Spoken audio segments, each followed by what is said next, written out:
길이 없으면 길을 만들자라는 제목으로 우리 말씀 증거합니다. 길이 없으면 길을 만들자. 고린도후서 12장 10절에서 바울은 말도 안 되는 고백을 합니다. 그러므로 나는 그리스도를 위하여 병약함과 모욕과 궁핍과 방해와 곤란을 겪는 것을 기뻐합니다.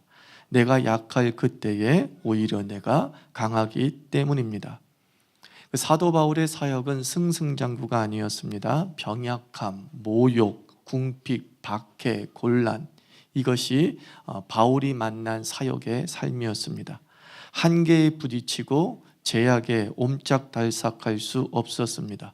그럼에도 불구하고 바울의 사역은 그침이 없었습니다. 한계를 넘어서고 제약을 이용하여 예수의 복음을 전하였습니다. 약할 때 강함이다라고 하는 이 바울의 고백은 바울의 인생 성격 세 가지가 녹아있는 고백입니다. 나는 약할 때 강함이다라는 것을 통해서 바울은 세 가지 신앙 고백을 하고 있는 거죠. 첫째, 나는 약하지만 하나님은 강했다. 이것이 바울의 평생 경험한 하나님이었습니다. 둘째, 나는 약했기 때문에 하나님만 의지했다. 그 약함 때문에 하나님으로부터 멀어진 것이 아니라 그 약함 때문에 하나님께 더 가까이 갈 수 있었음을 고백한 것이죠. 셋째, 나는 약하다고 포기하지 않았다라는 것입니다. 내 이 약함이 하나님이 내게 맡겨진 사명의 중단으로 결코 연결될 수 없었다라고 자신의 평생의 인생을 설명하고 있습니다. 한계, 제한, 이런 건 포기하게 하는 이유 아닙니까? 우리의 포기에는 나름의 이유가 있습니다. 의지가 없어서 포기한 것이 아닙니다. 내 능력의 한계에 부딪혔고 환경의 제약으로 내 의지와 상관없이 그만둘 수밖에 없었다라고 말합니다. 소도 비빌 언덕이 있어야 한다고 하는데 나는 워낙 자본이 없어서 감당할 수 없습니다. 어떻게든 대학을 나왔어야 하는데 지금의 내 학력으로는 이 견고한 피라미드를 올라갈 수 없습니다. 나는 천성이 독하지 못해서 사업가는 될 수 없습니다. 우리 모두 나름의 약함에 처해 있음이 안타까울 따름입니다. 다만 너무 쉽게 포기하지 않았으면 하는 겁니다. 바울이 겪은 그리고 우리가 직면한 병약함, 모욕, 궁핍, 박해, 곤란으로 인해 쉽게 고개를 떨구지 않았으면 합니다. 예수님께서 가버나움에 들으셨습니다. 그리고 한 집에 묵게 되셨는데 이 소식을 들은 많은 사람이 예수님이 묵고 계신 집으로 몰려들었습니다. 아마도 이들은 절박한 사람이었을 것입니다. 아프고 병들고 상처 입은 심령이었음이 분명합니다. 예수님 만나서 고침받고 예수님 만나서 해결받으리라는 소망을 안고 예수님이 묵고 있는 집에 몰려들었습니다. 인산인해를 이루게 됩니다. 아마 그 시대에 예수님 시대에 많은 사람이 곤고했음을 상징적으로 보여주는 장면이 아닐 수 없습니다. 친구가 있었습니다. 근데 그 친구 중에 한 명이 중풍을 앓게 되었습니다. 전혀 움직일 수 없는 중증 환자였습니다.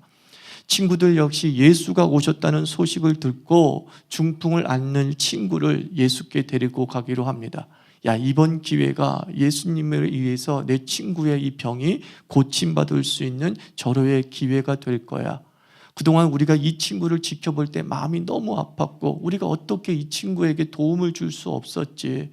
이번에야말로 이 친구가 이 중병에서 벗어날 수 있는 기회이야. 그래서 이동식 침구를 만들어서 병든 친구를 누워서 예수가 묵고 있는 집으로 갔습니다.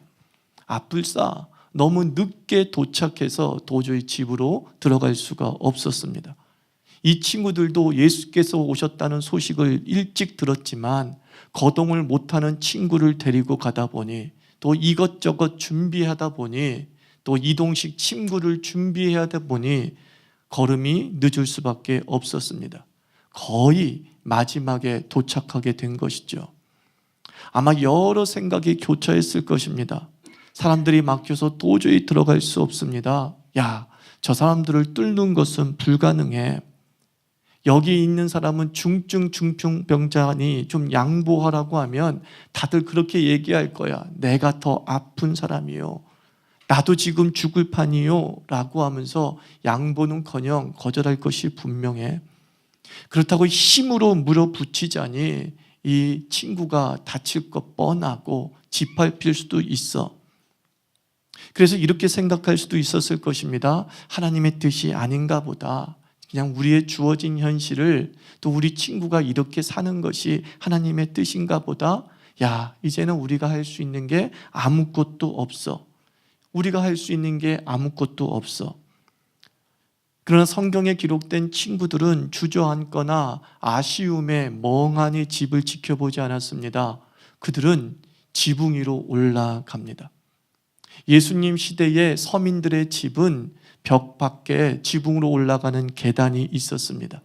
그런 그 계단을 통해서 지붕으로 올라갑니다. 그리고 그 지붕을 뚫기 시작합니다. 그 예수님 시대의 집은 한 칸짜리 집들이 대부분이었기 때문에 지붕을 뚫으면 바로 예수님이 계신 방으로 연결되어지는 것이죠. 예수님께서 천장을 보니까 막 붕괴의 조짐이 보입니다. 부스럭부스럭 흙더기가 떨어지고 지푸라기가 떨어집니다. 보통 사람은 다 도망갔을 텐데 예수님은 도망가지 않고 지켜보고 계셨던 것 같습니다. 그리고 한 줄기 빛이 보이고 큰 구멍이 뚫리고, 그리고 구멍에 통하여서 줄에 매달린, 보자기에 매달린 어떤 물체가 서서히 내려옵니다. 보니까 중풍병자였습니다. 예수님께서는 그 중풍병자를 고치실 때 이렇게 말씀합니다. 그들의 친구들의 믿음을 보시고, 친구들의 믿음을 보시고. 무슨 뜻이에요? 참 대단하다 이거죠.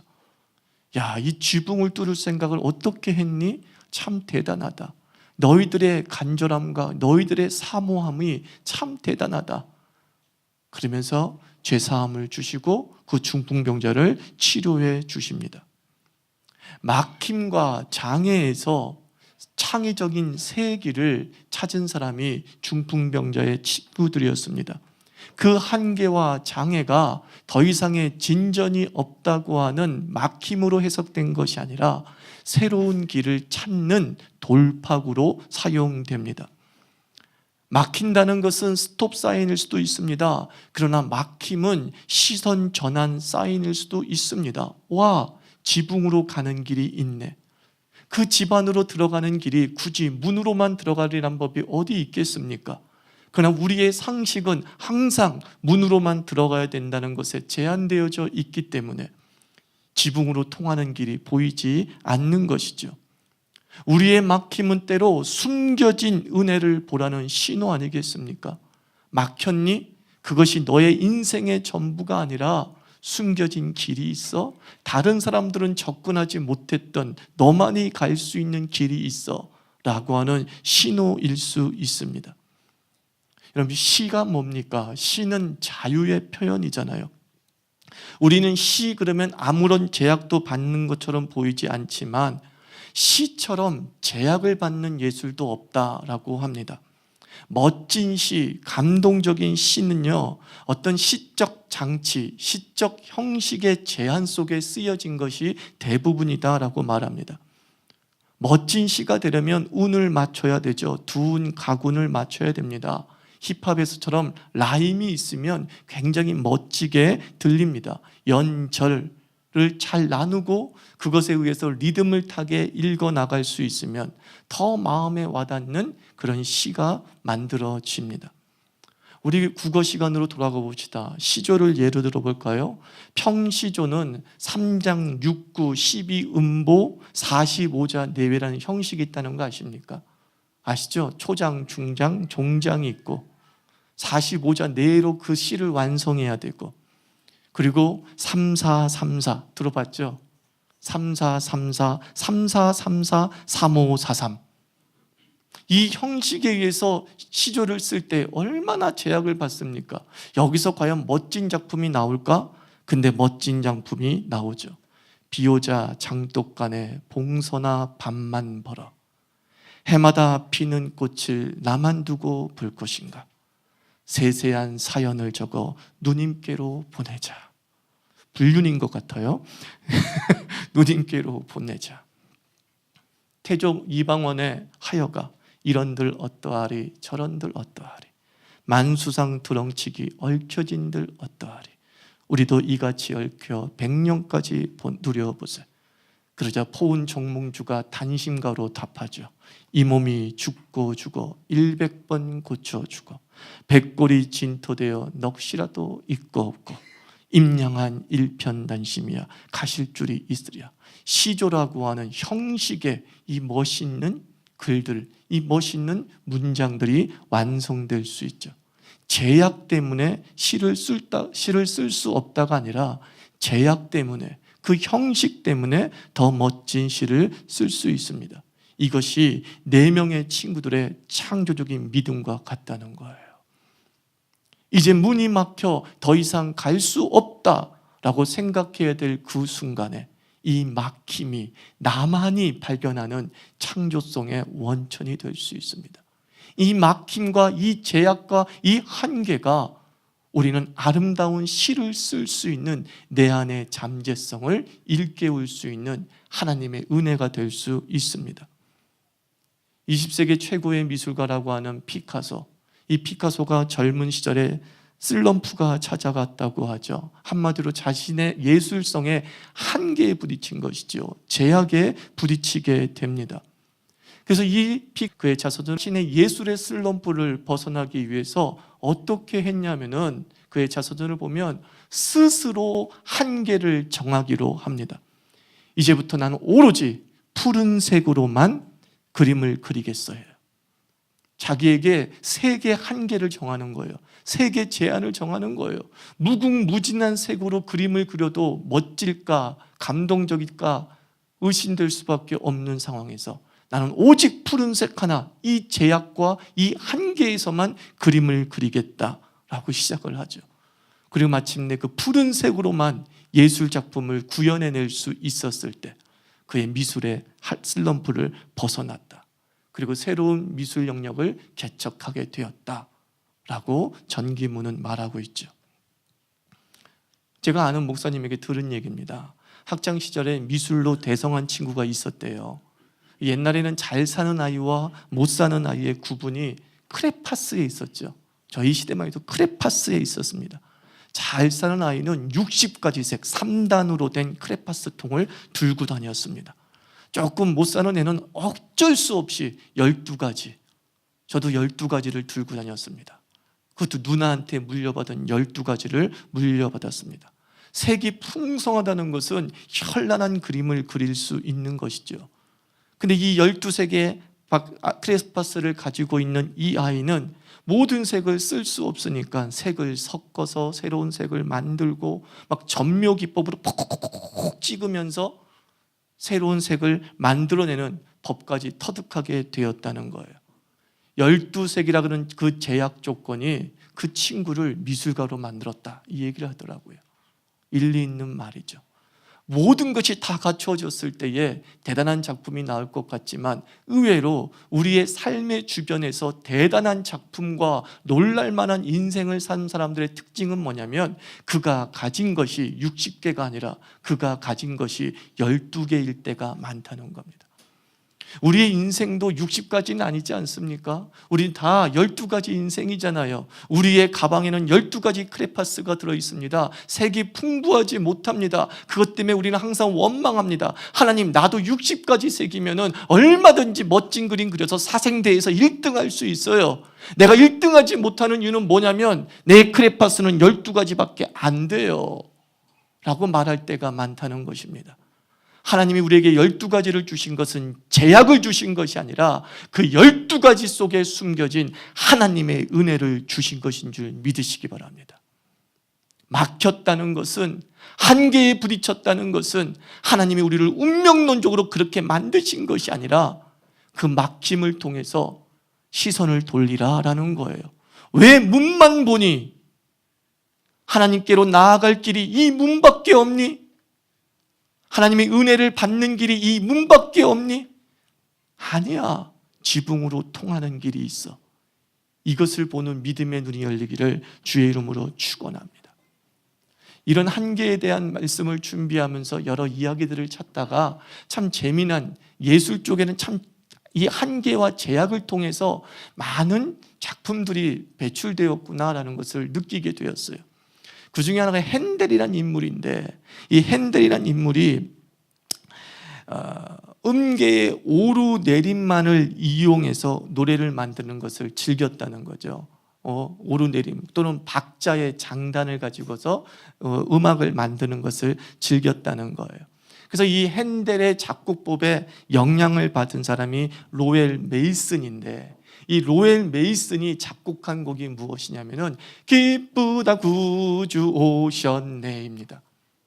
이것을 계명으로만 그대로 읽어드리면 이렇게 되는 거죠.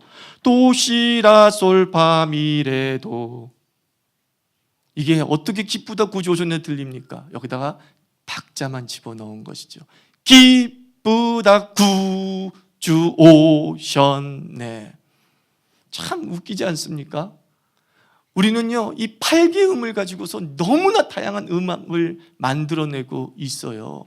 음악을 만들어내는데 8개음은 너무 적어. 야, 이렇게 음악에 제약이 많아 라고 하고 있을 때에 많은 사람들은 그 8개의 음만을 가지고도, 도레미파솔라시도를 가지고도 수만 가지의 음악을 만들어내 왔다는 거예요. 우리 인생이 그렇게 다 풍성하지 않아요. 이 땅을 살아가는 모든 인생은 8개음밖에 갖고 있지 않은 인생들이에요. 근데 어떤 사람은 그 8개음을 가지고서 기쁘다 구주 오셨네를 만들어내고, 어떤 사람은 그 8개음을 가지고서 이거 어떻게 작곡해? 작곡할 곡들은 다 나왔어 라고 포기하기도 한다는 거예요. 조금의 변형만 있으면, 조금의 창조성만 있으면 장단과 강약과 고조를 통해서 얼마든지 풍성한 음악을 만들어낼 수 있다는 이유가 아닌가 싶습니다. 제약 조건에서 강렬한 감동을 주는 음악이 나오듯이 돈이 많고 모든 지원을 다 해주면 탁월함이 나온다라고 생각하지 말라는 거예요. 창의력은 언제나 장애와 제약 조건 속에서 나오더라는 것이죠. 시편 77편은 제가 참 좋아하는 말씀입니다. 제가 30살 때 이 말씀을 만나고서 지금까지도 이 말씀을 묵상하며 살아갑니다. 시편 77편의 시인은 한계에 부딪힌 상황이었습니다. 너무나 힘들었습니다. 모든 길이 다 막혔습니다. 그때에 그가 한 일이 무엇이었냐면 주의 말씀을 묵상합니다. 특별히 출애굽, 이스라엘 민족이 애굽에서 탈출하는 말씀을 묵상을 합니다. 이스라엘 민족이 애굽에서 탈출해서 가장 먼저 직면한 것은 형통이 아니라 막힘이었어요. 무엇이 그들을 가로막고 있었습니까? 홍해 바다가 그들을 가로막고 있었습니다. 하나님이 주신 은혜라고 생각해서 기분 좋게 탈출해 왔는데 몇 시간도 안 돼요, 몇 날이 안 돼요, 그들의 인생에 막힌 것은 홍해였어요. 시인도, 시편 77편의 시인도 그 홍해의 장면을 읽고 있었어요. 와, 나와 같구나. 나처럼 막혔구나. 나처럼 한계에 부딪혔구나. 나처럼 장애를 만났구나. 수많은 사람들의 방해거리에 봉착했구나. 여기까지 끝나면 은혜가 아니죠. 그는 19절에서 이렇게 외치죠. 주의 길이 바다에 있었고 주의 첩경이 큰 물에 있었으나 주의 종족을 알 수 없었나이다. 주님의 길은 바다에도 있고 주님의 길은 큰 바다에도 있지만 아무도 주님의 발자취를 헤아릴 수 없었습니다. 홍해에 뭐가 있었대요? 길이 있었대요. 바다에 누가 길이 있다고 상상할 수 있었겠습니까? 그런데 출애굽은 우리에게 보여줍니다. 막혔다고 생각한 그 바다에 길이 있더라. 하나님이 그 길을 숨겨 놓았더라. 그리고 그 하나님을 바라보는 자에게 그 길을 보여주셨다는 거예요. 저는 이 말씀을 묵상할 때마다, 막막할 때마다 반복해서 읽습니다. 그리고 기도합니다. 하나님 길을 보게 하소서. 하나님 길을 보게 하소서. 내 안에 창조성을 열어주소서. 말씀을 묵상할 때도 막힐 때도 기도합니다. 시편 77편을 읽고 기도합니다.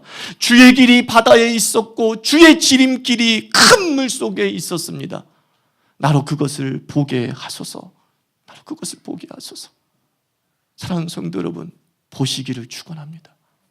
보십시오. 보십시오. 막혔다고 생각하는 그 순간 하나님의 눈이 열려서 하나님이 만들어 놓으신 그 길이 보이면 되는 것 아닙니까? 육에 사로잡혀서 세상의 욕심에 사로잡혀서 살아가는 동안은 그 숨겨진 길이 보이지 않는 거예요. 원망하고 있는 동안에는 그 길이 보이지 않는 거예요. 다 끝났다고 생각하는 그 순간에는 길이 보이지 않는 거예요. 우리는 막혔다고 하는 그 순간에 홍해를 묵상해야 돼요. 출애굽을 묵상해야 돼요. 하나님이 그 바닷속에 길을 숨겨두셨도다. 하나님이 나를 위한 길을 숨겨두셨도다. 하나님이 내가 걸어갈 길을 숨겨두셨도다. 얼마나 멋진 말입니까? 그것이 바로 4명의 친구들의 믿음이었다는 거예요. 우리에게 하나님이 지붕길을 예비해 두셨구나. 저 길만큼은 아무도 가지 않았어. 나에겐 지붕길이 있구나. 이것을 본다는 게 얼마나 큰 복인지 모릅니다. 예수가 있는 곳은 은혜의 자리 아니겠습니까? 그 은혜의 자리로 가는 길이 벙 뚫려만 있지는 않다는 거예요. 은혜의 자리가 가는 길에는 막힘이 있고 제한이 있고 그 예수를 만나기까지, 그 예수의 은총을 덧입기까지 우리를 좌절시키고 우리로 하여금 돌아가게 만들고 우리로 하여금 주저하게 만드는 수많은 공작들이 우리 앞길에 놓여져 있는 것이 사실이에요. 그럼에도 불구하고 분명히 말씀드리고 싶은 것은 은혜의 자리로 가는 여정이 믿음이라는 거예요. 은혜의 자리에까지 가겠다고 하는 그 결심, 내가 반드시 예수를 만나고 하늘의 복을 만나겠다고 하는 그 강한 강렬함과 사모함, 저는 그 자체가 여러분이 은혜를 받고 있는 중이라고 말씀드리고 싶습니다. 우리가 그 간절함을 가지고, 그 사모를 가지고, 그 뜨거운 열정을 가지고 우리가 그 여정의 길을 걸어가고 있을 때 길은 열리고 길은 보이고 또 심지어 길을 만들 힘을 주실 줄 믿습니다. 더불어서 우리 자유교회 교인 한 사람 한 사람에게 시선의 은혜를 구합니다. 하나님, 우리 자유교회 교인들 한 사람 한 사람에게 지붕길이 보이게 하소서. 이것이 저와 여러분의 은총 되기를 주의 이름으로 축원합니다. 기도합시다. 하나님, 그렇습니다. 예수께 나아가겠다고, 어떻게든 예수님 보겠다고, 예수님 만나겠다고 그 의지가 흔들리지 않는 한 하나님은 당신의 품으로 올 수 있는 길을 우리에게 보여주십니다. 당신의 품에 안길 수 있는 하늘길, 지붕길, 바닷길을 우리에게 반드시 보여주실 줄 믿습니다. 쉽게 포기하지 않게 없어서, 쉽게 변명하지 않게 주옵소서. 막혔다고 돌아가거나 주저하지 않게 주옵소서. 그 막힌 자리에서 기도하고 그 막힌 자리에서 하나님께 무릎 꿇고 기도하는 그 순간 하나님 아버지, 지붕길, 하늘길, 바닷길이 보이게 하여 주시옵소서. 이렇게 기도하겠습니다.